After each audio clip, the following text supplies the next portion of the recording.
Bonjour à tous, je m'appelle Charlotte Pérez, je suis avocate et je réponds aujourd'hui aux questions du guide du parfait narcissique, une interview que nous avons construite ensemble.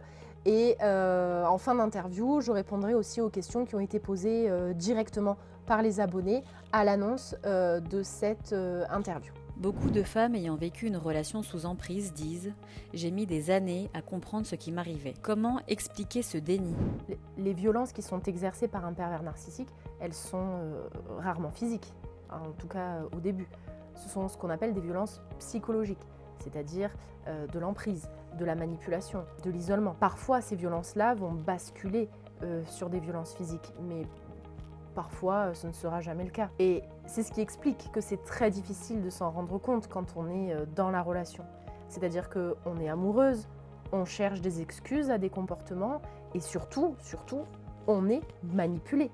Et ça, c'est très important de le comprendre. C'est-à-dire que la manipulation, par essence, elle empêche de voir la réalité. Beaucoup de victimes disent « Il ne m'a jamais frappé, donc je ne peux pas porter plainte ». Est-ce vrai ? Donc c'est faux, c'est archi faux, et c'est une croyance qui empêche des milliers de femmes parfois de s'en sortir. Il faut bien comprendre que les humiliations répétées, les insultes, le contrôle, l'isolement, la dévalorisation systématique, tout ça, ça constitue des violences psychologiques et des violences qui sont punissables. Il ne faut pas attendre, fort heureusement, d'avoir été frappé pour porter plainte. Ce dont on a besoin, c'est des preuves. Voilà, ça c'est reconnu par la loi, c'est ce qu'on appelle des violences psychologiques au sein du couple, et ça suffit pour obtenir une protection et une condamnation. Justement, comment prouver ces violences psychologiques ? Alors, c'est le défi central de ces dossiers. C'est-à-dire que le gros problème, c'est que c'est compliqué de commencer à réunir des preuves pour des agissements dont on n'a pas encore conscience. Et c'est là que le travail de prévention est intéressant, parce que savoir déjà que le comportement du pervers narcissique existe, c'est déjà une première alerte. Parce que moi, j'ai beaucoup de clientes qui ont découvert le phénomène lorsqu'elles l'ont malheureusement vécu. Avant ça, elles pensaient que c'était simplement un effet de mode. Mais des preuves existent parfois. Dans les messages, dans les mails, dans les messages vocaux, les témoignages de proches qui ont pu observer des situations, des agissements sont intéressants. D'ailleurs, pour ce qui est des témoignages, on vous mettra peut-être en fin de vidéo, enfin sous la vidéo dans le texte, le formulaire CERFA qui est à remplir pour toute attestation. On remplit des attestations sur un document officiel qui est un CERFA qu'on va vous mettre peut-être dans le texte avec son numéro d'identification et une copie de la pièce d'identité. Voilà, comme ça vous avez les références. Je referme la parenthèse. Sinon, le suivi psychologique, c'est une preuve aussi, c'est-à-dire qu'un psychologue peut attester de l'état d'une victime et a priori de son origine. Alors ils ne le font pas tous, ils le font pas tous, mais parfois j'en ai. Des médecins aussi, pareil, pas tous, mais j'en ai aussi. En tout cas, mon conseil pour celles qui ont déjà cette prise de conscience, qui est quand même pas le cas de tout le monde, c'est commencer à documenter maintenant, même si vous n'êtes pas prête à entamer une quelconque action en justice. C'est-à-dire le simple fait déjà d'ouvrir un dossier sur votre ordinateur et d'y mettre des copies peut-être de messages, de mails, documenter des situations, voilà, tel jour, à telle heure, il m'a dit ça. Juste commencer ce travail-là, ça peut être intéressant pour la suite si on se sent de le faire. Certains ont un journal intime aussi, donc c'est intéressant de le garder. Pourquoi pas d'en produire quelques pages, c'est rare, mais ça peut se faire. Attention par contre à ce qu'on ne tombe pas dessus. À la maison, il y a des choses certainement très personnelles dedans, évidemment. Donc il faut faire attention, mais en tout cas, ça peut faire partie du faisceau d'indices. On parle souvent du cycle séduction, emprise, destruction. Juridiquement, qu'est-ce que ça change ? Alors ce cycle, c'est précisément ce que les juges vont examiner pour caractériser une situation de violence psychologique, de manipulation au sein du couple. C'est-à-dire qu'on connaît bien maintenant ce mécanisme, la phase de séduction excessive qu'on va appeler le love bombing, suivie d'une emprise progressive, suivie de violence. Voilà, c'est un schéma que les magistrats connaissent et reconnaissent de plus en plus. Donc aujourd'hui, il faut savoir que le harcèlement au sein du couple est une infraction qui est explicitement reconnue. Et ce qui va être effectivement examiné, c'est le comportement répété dans sa globalité. Comment partir quand on a peur ? Alors, c'est la question la plus importante. C'est-à-dire que souvent, on s'y prend à plusieurs fois, en fait, avant de partir. Il y a beaucoup d'hésitation, beaucoup de peur, de doute, parfois même encore de l'espoir. Voilà, tous ces schémas empêchent de partir librement et font qu'on va mettre du temps avant de partir. Mais en revanche, la question juridique, elle est claire.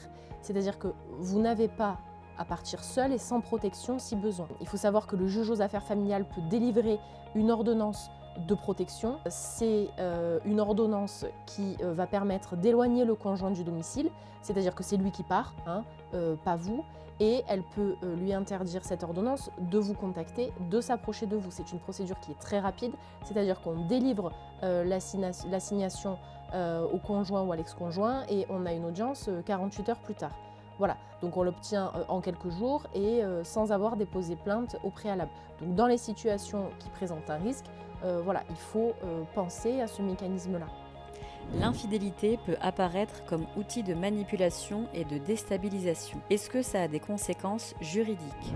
Alors, en droit français, l'adultère n'est plus une infraction pénale depuis 1975. Parce qu'il faut savoir qu'avant 1975, le fait de tromper son conjoint, c'était lourdement sanctionné. Alors, bien plus lourdement d'ailleurs pour les femmes que pour les hommes. Pour les hommes, c'était peanuts à côté. Enfin, je referme la parenthèse. Mais pour autant, voilà, l'adultère existe toujours au sens civil dans le cadre d'un divorce. C'est-à-dire que dans le cadre d'un divorce, les infidélités répétées et documentées peuvent constituer une faute au sens du divorce pour faute et donner lieu à l'attribution de dommages et intérêts pour la victime.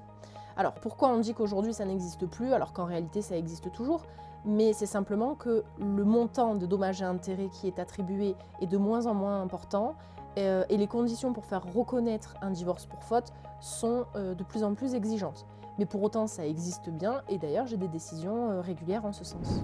L'isolement progressif de la victime, la couper de ses amis, de sa famille ou de son travail, est une stratégie fréquente d'emprise. Est-ce que la loi reconnaît ça? Alors oui. Et c'est une des avancées les plus importantes de ces dernières années, c'est-à-dire que l'isolement forcé d'un conjoint est reconnu comme une forme de violence psychologique. C'est-à-dire que si votre conjoint vous a coupé de votre famille, de vos amis, vous a poussé à quitter le travail, documentez-le. Voilà. Quand vous en avez conscience et quand vous le pouvez, documentez-le. Encore une fois, on va se répéter, mais souvent, quand on est dans cette situation-là, en fait, on ne s'en rend pas compte et c'est bien la problématique. Parfois, on s'en rend compte aussi, mais on n'a pas la force de le faire. Et dans ce cas-là, pourquoi pas demander à une personne de confiance, une confidente par exemple, de noter certaines choses, de documenter à notre place quand c'est possible, pour essayer de garder un fil conducteur. Le divorce avec un auteur de violence psychologique est souvent un enfer. Il utilise la procédure pour continuer à faire du mal. Comment s'en protéger? Alors c'est malheureusement très fréquent, c'est-à-dire que la procédure judiciaire va effectivement devenir une nouvelle arène de manipulation dans ce jeu, dans son jeu malsain. Donc à partir de l'ouverture de la procédure, ne communiquez plus qu'à l'écrit avec votre ex, ça c'est important, et même uniquement via votre avocat si c'est possible. S'il y a des enfants au milieu, c'est effectivement plus compliqué, il faut des questions et des réponses directes, donc par écrit le plus possible. Et choisissez un avocat qui a l'habitude de ces litiges. Il saura agir notamment en relevant les tentatives qui pourrait y avoir de manipuler la procédure. S'il y a des comportements dilatoires, par exemple une volonté de faire traîner la procédure, tout ça, un avocat qui a l'habitude de ces procédures pourra les relever et pourra en référer au magistrat. Voilà, ça c'est important aussi. Les victimes évoquent souvent les mêmes freins pour ne pas porter plainte. La honte, la peur de ne pas être crue, la peur des représailles. Comment les rassurer? Alors ces freins sont réels, et je les entends en cabinet, voilà, régulièrement. Mais ce que je veux dire à toutes ces femmes, c'est vous n'avez pas besoin d'être parfaite pour porter plainte. Voilà, vous n'avez pas à avoir tout documenté, à avoir un dossier béton. Vous n'avez même pas à être sorti de la relation pour agir déjà. Vous pouvez être accompagné par une association d'aide aux victimes qui vous préparera, qui vous soutiendra tout au long de la procédure. Vous devriez vous entourer d'amis, de professionnels de la santé. Voilà, ça c'est important. Mais rompre avec un pervers narcissique, entamer une procédure de divorce, ça va faire remonter beaucoup de choses. Les liens vont se faire sur ces mensonges, sur ces manipulations, sur ces infidélités. Donc protégez-vous, entourez-vous parce qu'effectivement, ça peut remuer. Mais pour autant, c'est un passage nécessaire aussi pour en sortir. Et les professionnels du droit, avocats, magistrats, sont quand même aujourd'hui bien sensibilisés à ces questions-là et sont là pour vous protéger. Voilà. N'hésitez pas à aller voir un avocat qui vous conseillera, qui vous rassurera sur la procédure, ce qui vous permettra peut-être de pouvoir l'engager avec moins de freins. Avec les nouvelles technologies, certains auteurs de violences utilisent des photos intimes ou le harcèlement sur les réseaux comme nouvelles armes. Quel recours ? Alors la loi elle est très claire sur ce point et les sanctions sont sévères. La diffusion d'images intimes sans consentement, ce qu'on appelle le revenge porn, est punissable devant un tribunal correctionnel, de même que le harcèlement en ligne. Et vous pouvez agir très rapidement. Il faut signaler le contenu tout de suite à la plateforme concernée qui a l'obligation de les retirer. Aujourd'hui, ça fonctionne quand même assez bien. Alors, ça dépend des plateformes, mais en tout cas, voilà, pour les plus connus, Facebook, Instagram, etc., aujourd'hui, il y a vraiment des chemins d'accès facilités pour pouvoir signaler du contenu. À côté de ça, un dépôt de plainte en urgence. Hein. Ça, on ne laisse pas passer, ça c'est un dépôt de plainte immédiat et une prise de rendez-vous aussi rapide avec un avocat ou avec une association d'aide aux victimes. Mais en tout cas, là, on ne laisse pas passer un seul jour si on est dans cette situation. C'est vraiment important de se protéger et de faire cesser l'agissement. Si vous deviez adresser un message aux femmes qui nous regardent et qui se reconnaissent dans tout ce que l'on vient d'évoquer, quel serait-il ? Ce que je dirais, c'est que vous n'avez pas à traverser ça seul. Beaucoup de professionnels aujourd'hui sont sensibilisés à ces questions-là.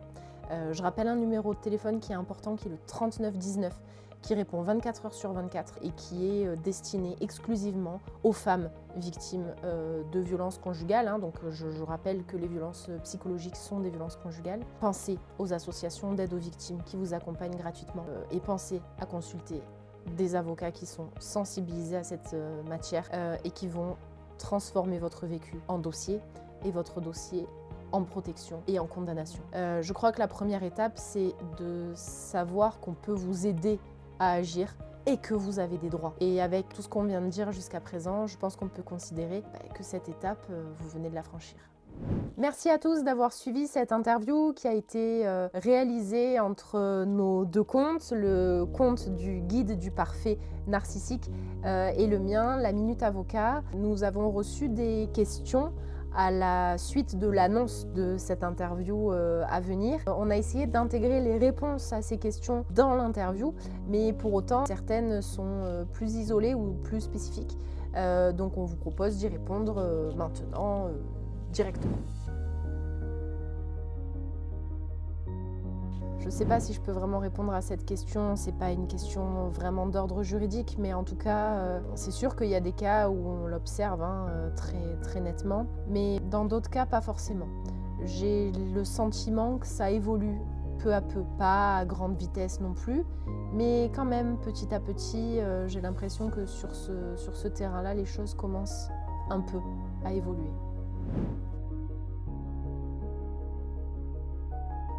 Alors, pas vraiment, ou alors vraiment dans les cas les plus graves, avec les condamnations les plus graves, parce que là, c'est au pénal que ça va se jouer. Généralement, l'interdiction d'entrer en contact, on l'obtient quand même facilement. L'interdiction de paraître aux abords du domicile ou des lieux fréquentés habituellement à partir du moment où on les définit, on l'obtient aussi régulièrement. Le changement de commune, c'est-à-dire une interdiction de paraître dans telle commune, c'est quand même quelque chose de beaucoup plus lourd que l'on va retrouver dans les dossiers qui sont effectivement les plus graves et encore. C'est-à-dire qu'on le voit régulièrement dans les condamnations, par exemple, relatives au trafic de stupéfiants. L'interdiction de paraître dans telle commune ou dans tel département, c'est vrai que ça revient très souvent. En revanche, dans cette matière-là, moi directement, en tout cas, l'interdiction de paraître dans une commune, je ne l'ai jamais eue.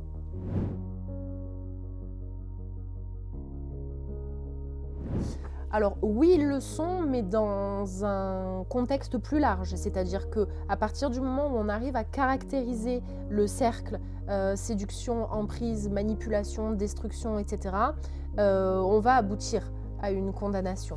Et ces agissements-là, effectivement, font partie de ce cercle. Donc oui, mais dans un sens large.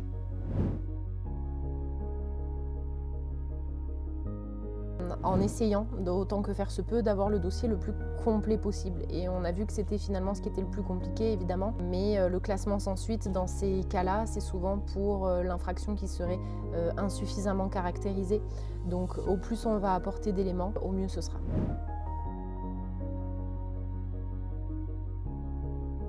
Alors la saisine directe du procureur, elle est possible, mais c'est quand même un cas où je recommande d'être accompagné par un avocat. Pourquoi ? Parce que les plaintes directes, il y en a énormément. Des courriers au parquet, il y en a énormément.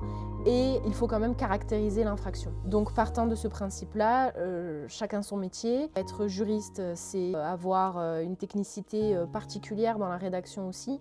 Donc autant que faire se peut, c'est mieux de confier cette tâche à un avocat. Si c'est pas possible, dans ce cas-là, essayez de rédiger en étant le plus clair possible, en essayant de revenir le plus précisément sur ce qui s'est passé, comment ça s'est passé, et essayez d'apporter toutes les copies des pièces que vous pouvez avoir en même temps que votre plainte.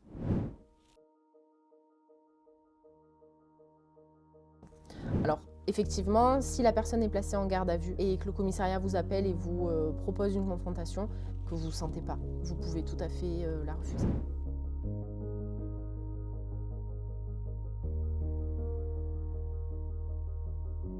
Eh bien ça, c'est un débat en cours qui est ouvert sur la question de savoir est-ce qu'un homme qui s'est livré effectivement à des violences sur une maman est pour autant un mauvais père. C'est un débat qui est ouvert, c'est un débat qui est en cours. Certains magistrats ont pris position, d'autres moins. Mais en tout cas, les décisions quand même JAF tendent vers, s'il n'y a aucun élément permettant de dire que le père représente un danger pour l'enfant, dans ce cas-là, l'exclure de son droit de garde est plus difficile. Donc encore une fois, ça pose des questions très sérieuses. À mon sens, c'est un sujet qu'il faut évidemment pas prendre à la légère. Moi, je plaide quand même en faveur de dire qu'à partir du moment où on est capable d'être violent avec son épouse, on est capable d'être violent avec son enfant et qu'il faut une vigilance. Mais voilà, aujourd'hui, c'est mon point de vue et encore une fois, le droit sur ce point est encore en création.